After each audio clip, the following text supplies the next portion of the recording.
Good day everyone, welcome sa kusina ni Ambo Lutong Inato. It's another beautiful sunny day, so let's cook yummy foodie. Pancit Canton, and these are the ingredients. Stay tuned and finish the video until the end. Enjoy and thanks for watching. Lutong Inato Pancit Canton, igisa ang mga ingredients, these spices, then follow the meat, pork, timplahan ng salt, ground pepper, and grits in, and then add the soy sauce and the oyster sauce and the hot water, then the carrots. And then let's put the pancit canton. Yun, no? And then mix lang.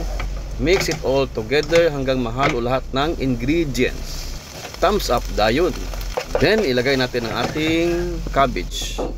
Yun, mix lang, mikos. And then I added a little bit of sesame oil and another ground pepper. Mix it all together again. And luto na po ang ating pancit canton. Yun.